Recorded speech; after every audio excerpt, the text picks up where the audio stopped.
వినాయకుడి గుడి దగ్గర మనం గుంజీలు కూడా తీస్తుంటాం కదా, అదెందుకని? మంచి ప్రశ్న ఇది. చాలా మందికి తెలియదు ఎందుకు వినాయకుడి ముందు మాత్రమే ఈ యొక్క గుంజీలు తీయాలి అనేటువంటిది. దీనికి వినాయకోత్పత్తి ద్వారా వినాయక చతుర్థి రోజు మనం ఈ యొక్క కథ చెప్పుకుంటాము. అయితే ఒక రోజున వినాయకుడు చాలా అంటే భక్తులు సమర్పించినటువంటి పదార్థాలు అన్నీ కూడా భుజించి విపరీతమైనటువంటి ఆయాసముతో కైలాసంకి చేరుకుంటాడట. ఆ కైలాసంలో పార్వతీ పరమేశ్వరులను దర్శించి అమ్మా నాన్న కదా వారిద్దరికి కూడా సాష్టాంగ నమస్కారాలు చేయాలని చెప్పేసి బోర్లా పడుకుంటాడట. ఆ భక్తులు సమర్పించినటువంటి పదార్థాలు తినడం ద్వారా ఆ వినాయకుని యొక్క కడుపంతా కూడా చాలా ఉబ్బిపోయిందట మొత్తం. ఆ ఉబ్బిపోయినటువంటి కడుపుతోటి వెంటనే సాష్టాంగ నమస్కారం చేసిన ద్వారా ఇలా బోర్లా పడుకున్నప్పుడు కాళ్ళు పైకి లేచాయట. లేద్దామని చెప్పేసి అనుకుంటే ఇలా అంటే లేవలేక కాళ్ళు మాత్రమే భూమిగా అక్కడ కింద అని చేతులు మొత్తం పైకి లేచాయట. అది చూసినటువంటి అక్కడ చంద్రుడు పకపక నవ్వాడట. ఎందుకు అనంటే ఆయన పడుకున్నప్పుడు ఇలా బాల్ లాగా up down up down up down అవుతా ఉన్నాడు. అది చూసినటువంటి ఆ చర్య చూసినటువంటి చంద్రుడు విపరీతముగా నవ్వినాడట. నవ్వి ఆయన మేనమామ వరస అయ్యేటువంటి విష్ణుమూర్తి యొక్క చక్రాన్ని మింగేస్తాడు. అది మింగడం ద్వారా విష్ణుమూర్తి ఆయన చేతిలో ఉండేది సుదర్శన చక్రం. ఆ సుదర్శన చక్రం లేకుంటే ఆ ఉన్నటువంటి నెగిటివ్ ఎనర్జీని ఎలా పాల్గొలుతాడు? ఎక్కడైనా దుష్ట శిక్షణ చేయాలి అంటే సుదర్శన చక్రాన్ని ప్రయోగిస్తాడు. ఆ దుష్ట శిక్షణ చేద్దామంటే సుదర్శన చక్రాన్ని ఏమో వినాయకుడు మింగేసినాడు. అది ఎలా తీయాలి అని చెప్పేసి ఎంత బ్రతిమిలాడినా కూడా ఆ వినాయకుడు ఇవ్వలేదట. అప్పుడు ఏం చేస్తాడు అంటే విష్ణుమూర్తి రెండు చెవులను పట్టుకొని ఇలా కింది కూర్చొని పైకి లేస్తాడట. కింది కూర్చొని పైకి లేస్తాడట. కింది కూర్చొని పైకి లేస్తూ అయ్యా ఇవయ్యా ఇవయ్యా ఇవయ్యా అని చెప్పేసి అని అంటాడట. ఆ చేష్టలకు చూసినటువంటి వినాయకుడు విపరీతంగా పగలపడి నవ్వినాడట. ఆ నవ్వడం మాత్రం చేత కడుపులో ఉన్నటువంటి ఆ పదార్థాలు అదే విధంగా ఆ సుదర్శన చక్రం బయటపడిందట. అందులకు వినాయకుడు అంత సంతోషించినాడు కాబట్టే వినాయకుని యొక్క పూజ లేదంటే వినాయకుని యొక్క దేవాలయం వెళ్ళినప్పుడు కనీసం ఒక 5 గుంజీలు తీయాలట. ఆ విధంగా చేస్తే వినాయకుడు ఎంతో సంతోషించి విష్ణుమూర్తి చెప్తాడట, ఆ భక్తుల యొక్క కోరిక తీర్చవయ్యా అని చెప్పేసి. ఆ రోజు చంద్రుడు నవ్వినందుకు ఆ రోజు కూడా మనం వినాయక చవితిలో చంద్రుడు చూడకుండా అది మళ్ళీ వినాయకోత్పత్తి వినాయక కథ అని చెప్పేసి మొత్తం ఉంటుంది. ఆ రోజున ఏం చేస్తాడు, ఆ చంద్రుడు అలా పక్కపక్క నవ్వడం ద్వారా పార్వతీదేవి ఎవరికైనా కూడా తన పిల్లల్ని ఏమైనా అంటే తల్లులకు కోపం వస్తుంది. ఆ కోపంతో చంద్రుడిని శపిస్తుందట పార్వతీదేవి. ఇప్పటి నుండి నిన్ను ఎవరైతే చూస్తారో వారు అనింద్యా పాలవుతారు, అంటే నింద పాలవుతారు. మరి వాళ్ళు ఏ పని చేసినా కూడా నిందలే, అంటే తిట్టుతారు అనమాట. అది ఎట్లా, ఒకవేళ చంద్రుడు కనిపించకపోతే ఈ యొక్క జననము ఎట్లా అంటే మన ఈ జీవన గమనం ఏ విధంగా నడుస్తుంది అని చెప్పేసి అందరూ కూడా ప్రార్థిస్తాడు పార్వతీదేవికి. ఎంత ప్రార్థించినా కూడా ఆమె వెళ్ళలేదు. అందరూ దేవతలందరూ కూడా అమ్మవారికి శాంతి కోరమని చెప్పేసి శాంతి పఠనం చేసిన తర్వాత పార్వతీదేవి శాంతి వహించి కనీసం ఈ ఒక్క రోజైనా కూడా ఎవరు భాద్రపద శుద్ధ చవితి రోజు అంటే వినాయకుడు జన్మించిన రోజు, ఆ రోజు మాత్రము ఎవరైతే చంద్రుని చూస్తారో వారికి ఖచ్చితంగా నింద పాలవుతాయి, మిగతా రోజులు చూసినా పర్లేదు అని చెప్పేసి ఒక వరం ఇస్తుంది. కానీ ఆ రోజు కూడా ఒకవేళ ఎవరైనా చంద్రుని చూస్తే ఇబ్బంది కదా, మరి ఎట్లా, మరి దానికి విరుగుడు ఎట్లా? ఈ యొక్క శాప ఫలితము కృష్ణమూర్తి కూడా తప్పలేదట. ఏ విధంగా అంటే కృష్ణుడు ఆ భాద్రపద శుద్ధ చవితి నాడు ఎట్టి పరిస్థితుల్లో కూడా చంద్ర దర్శనం చేయవద్దు అని చెప్పేసి నిర్ణయం చేసుకుని చాలా దాక్కొని ఉంటాడట.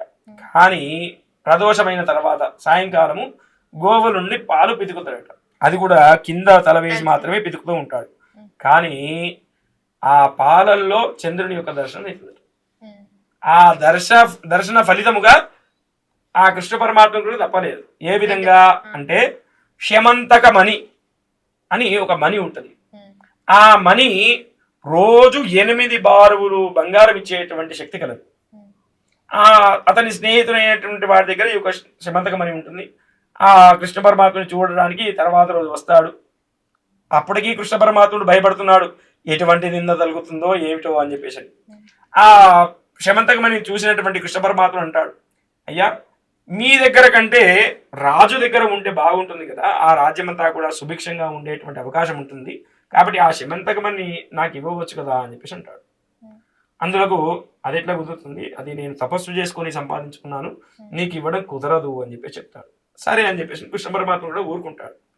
ఒక రోజున అతని యొక్క తమ్ముడు ఆ శమంతకమణిని బెడలో వేసుకొని అడవికి వెళ్తాడు. అడవిలో ఒక పులి పాపం దానికి ఎటువంటి ఆహారం దొరక్క చాలా ఎదురు చూస్తుంది. ఈ యొక్క శమంతకమణిని చూసి అది ఖచ్చితంగా ఏదో మాంసపు ముద్ద అని చెప్పేసి భ్రమించి ఆ యొక్క తమ్ముణ్ణి కరిచి చంపేస్తుంది అన్నమాట. ఆ పులి ఆ శమంతకమణిని నోట కరుచుకొని ఒక గుహ దగ్గరికి వెళ్ళి ఆడుకుంటూ ఉంటుంది. ఆ పులిని కూడా చంపేసి అంటే ఆ ఆహారం దొరకకపోవడం వల్ల శమంతకమణినే మాంసం ముద్ద అనుకుంటుంది, కానీ అది శమంతకమణి అని తెలిసి పాపం దానికి ఆకలి తీరకుండా ఆకలితో చనిపోతుంది. ఆ శమంతకమణిని జాంబవంతుడు తీసుకుంటాడు. ఆ జాంబవంతుడు తన కుమార్తె ఉన్నటువంటి తొట్లకు కట్టి ఒక ఆట వస్తువులు కట్టి ఆడిపిస్తూ ఉంటాడు. ఎవరైతే ఈ యొక్క కృష్ణ పరమాత్ముడి యొక్క స్నేహితుడు ఉంటాడు కదా, శమంతకమణి గురించే నా తమ్ముణ్ణి కృష్ణ పరమాత్ముడు చంపివేసినాడు అని చెప్పేసి ఒక అపవాదు వేస్తాడు. మరి అపవాదు అయితే తప్పుకోవాలి కదా, రాజు అయినా ఆ గోపాలకులందరికీ కూడా రాజు, మరి ఇంతటి చెడ్డ పేరు వస్తుంది కదా అని చెప్పేసి అనుకుని వెంటనే అడవికి వెళ్తాడు.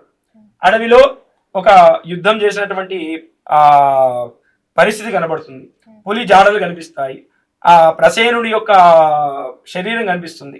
ఆ ప్రసేనుడి శరీరం చూసి అక్కడ దగ్గరలో ఉన్నటువంటి పులి అడుగులను చూసి ఆ పులి అడుగుల ద్వారా ఒక గుహకు చేరుకుంటాడు.